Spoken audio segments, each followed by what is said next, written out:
সকলো ছাত্ৰ-ছাত্ৰী আৰু যুৱক-যুৱতীসকলৰ বাবে প্ৰয়োজনীয় বহু কেইটা গুৰুত্বপূৰ্ণ খবৰ এই ভিডিঅ'টোৰ মাধ্যমেৰে একেলগে উপস্থাপন কৰা হৈছে। বিশেষকৈ 1 জানুৱাৰীৰ পৰা খুলিব সকলো শিক্ষানুষ্ঠান, সম্পূৰ্ণভাৱে হ'ব পাঠদান। কি নিয়ম মানিব লাগিব, লগতে ধৰ্মনিৰপেক্ষতাৰ ভিত্তিত হ'ব শিক্ষা ব্যৱস্থা, বিলুপ্ত হ'ব ষ্টেট মাদ্ৰাছা বোৰ্ড, লগতে কি পৰিৱৰ্তন হ'ব শিক্ষা ব্যৱস্থাৰ। তদুপৰি যুৱক-যুৱতীসকলৰ বাবে আহিছে সোণালী সুযোগ।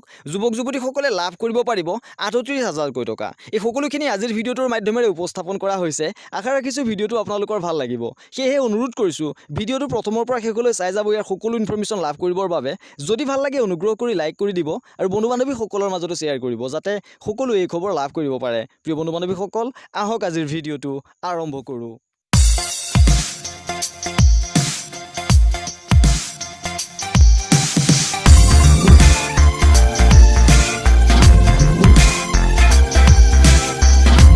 আমাৰ নতুন ভিডিঅ'ৰ নটিফিকেশ্যন সময়মতে পাবৰ বাবে চেনেলটো অতি শীঘ্ৰেই ছাবস্ক্ৰাইব কৰি কাষৰ নটিফিকেশ্যন বেলটো প্ৰেছ কৰি অল কৰি ৰাখিবৰ বাবে সকলোকে অনুৰোধ জনাইছোঁ। নমস্কাৰ সকলোকে, আজিৰ ভিডিঅ'টোলৈ মই বিশ্বজিত বৰাই স্বাগতম জনাইছোঁ। জনাব বিচাৰিছোঁ সকলো ছাত্ৰ-ছাত্ৰীৰ বাবে প্ৰথমটো গুৰুত্বপূৰ্ণ খবৰ, 1 জানুৱাৰীৰ পৰা নিয়মীয়াকৈ আৰম্ভ হ'ব শিক্ষানুষ্ঠানসমূহৰ পাঠদান প্ৰক্ৰিয়া। পিছে মানিব লাগিব এইসমূহ নিয়ম। কি নিয়ম মানিব লাগিব, আহক এবাৰ চাই লওঁ। উল্লেখযোগ্য যে কেতিয়াৰ পৰা ৰাজ্যৰ বিদ্যালয়সমূহত নিয়মীয়াকৈ পাঠদান আৰম্ভ হ'ব, এই লৈ উৎকণ্ঠা অব্যাহত আছিল ছাত্ৰ-ছাত্ৰীৰ লগতে অভিভাৱকসকলৰ মাজত। তাৰ মাজতে সোমবাৰে সংবাদমেল সম্বোধন কৰি মন্ত্ৰী হিমন্ত বিশ্ব শৰ্মাই বিদ্যালয় খোলাৰ সন্দৰ্ভত স্পষ্ট কৰিলে ঘোষণা। এই ক্ষেত্ৰত উল্লেখযোগ্য যে অহা 1 জানুৱাৰীৰ পৰা ৰাজ্যৰ বিদ্যালয়সমূহত নিয়মীয়াকৈ পাঠদান আৰম্ভ হ'ব। বৰ্তমান যিখিনি নীতি নিয়মৰ মাজেৰে বিদ্যালয়ত পাঠদান অব্যাহত আছে, সেয়া অহা 1 জানুৱাৰীৰ পৰা বাহাল নাথাকিব। প্ৰতিদিনেই হ'ব পাঠদান, কিন্তু তাৰ মাজতে মানিব লাগিব সামাজিক দূৰত্ব, চেনিটাইজাৰ ব্যৱহাৰৰ লগতে সকলো ধৰণৰ ক'ভিড প্ৰট'কল।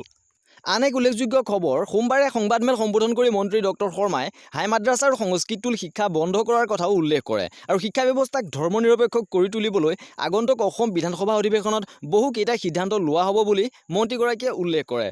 এইবাৰ জনাব বিচাৰিছোঁ যুৱক-যুৱতীসকলৰ বাবে আহিছে সুবৰ্ণ সুযোগ। লাভ কৰক প্ৰতিমাহে ৩৮,০০০ টকা।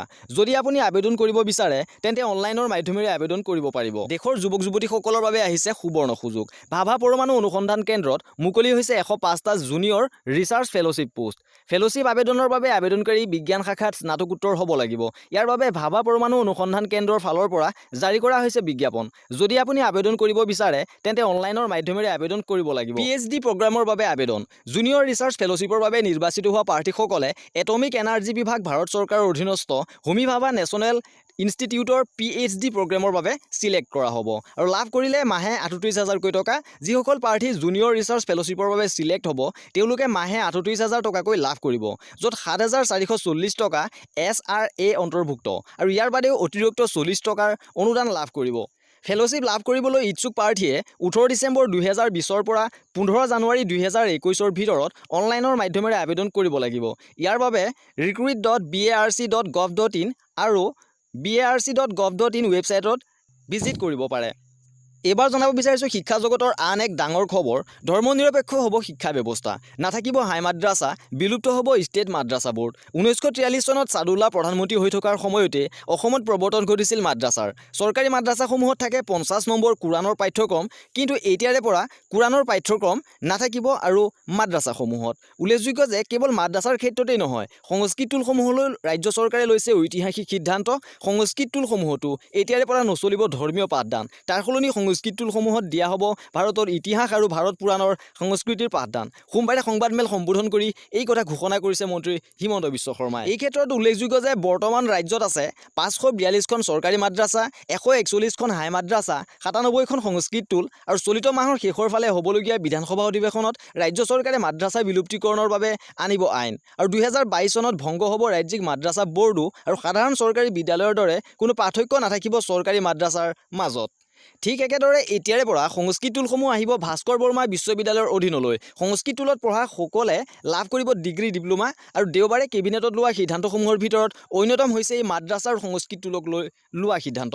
সোমবাৰে জনতা ভৱনৰ মুখ্যমন্ত্ৰীৰ সভাকক্ষত সংবাদমেল সম্বোধন কৰি এই সকলোবোৰ কথা সদৰি কৰিলে বিভাগীয় মন্ত্ৰী হিমন্ত বিশ্ব শৰ্মাই। সংবাদমেলত মন্ত্ৰীগৰাকীয়ে লগতে উল্লেখ কৰে যে আমি ঐতিহাসিক সিদ্ধান্ত লৈছোঁ। বিধানসভাত আইন পাছ কৰি ছেকুলাৰ কৰিব বিচাৰিছোঁ শিক্ষা ব্যৱস্থাক। ব্যক্তিগত মাদ্ৰাছাক লৈ আমি কোনো সিদ্ধান্ত ল'ব নোৱাৰোঁ, কিন্তু চৰকাৰী মাদ্ৰাছাৰ ক্ষেত্ৰত আৰু সংস্কৃত টোলৰ ক্ষেত্ৰত আমি এই সিদ্ধান্ত গ্ৰহণ কৰিছোঁ। এইবাৰ আমি মন্ত্ৰী হিমন্ত বিশ্ব শৰ্মাদেৱে ছাত্ৰ ছাত্ৰী তথা শিক্ষা জগতৰ ওপৰত দিয়া বক্তব্যৰ কিছু অংশ আপোনালোকক শুনাব বিচাৰিছোঁ। আপোনালোকক কৈছোঁ যে 1 তাৰিখৰ পৰা স্কুল কমপ্লিট খুলি যাব আৰু গাইডলাইন এডুকেশ্যন ডিপাৰ্টমেণ্টে উলিয়াই দিব আৰু বেচিকেলি 1 জানুৱাৰীৰ পৰা স্কুলবিলাকৰ ওপৰতো যিটো আমাৰ ৰেষ্ট্ৰিকশ্যন আছে দুদিন ক্লাছ 3 দিন ক্লাছ আমি সব উঠাই দিম। It will be converted to regular class, খালি mask আৰু এটা social distance. Otherwise, all classes will come from 1st January. যিটো staggered আমি কৰি থৈছিলোঁ এইটো উঠি যাব আৰু education will start as usual, খালি mask আৰু social distance.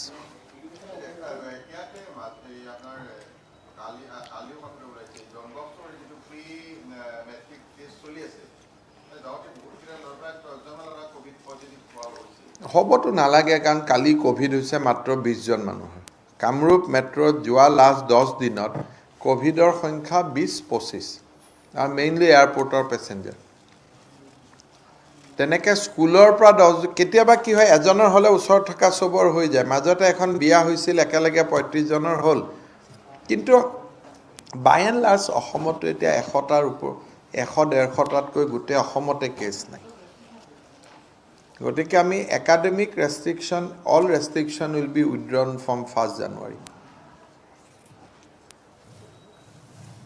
কাৰণ আমি আমি 2 মাহ দেখিছোঁ 2 মাহতে এইটো কণ্ট্ৰলত আছে আৰু ইমান ডাঙৰ BTC আমি সকলোৱে কম বেছি ভায়োলেট কৰি পেলাই কেম্পেইন কৰিছোঁ কিন্তু কোভিডটোতো বঢ়া নাই। তাতে 2টা চিৰাং ডিষ্ট্ৰিক্টত 0 ক'ৰবাত বাস্কাত 1টা কোকৰাঝাৰত 2টা এনেকৈ আছে। তাৰ পৰা বুজা যায় যে অসমত কোভিডৰ আমি এটা ফেজ পাৰ কৰিছোঁ। যদি কিবা কাৰণত সেকেণ্ড ৱেভ আহে তেতিয়া বেলেগ কথা আৰু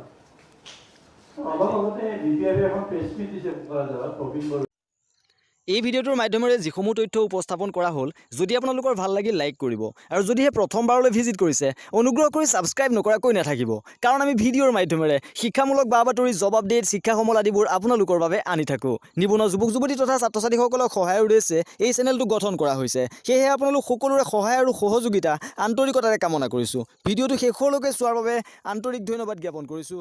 জয় আই অসম।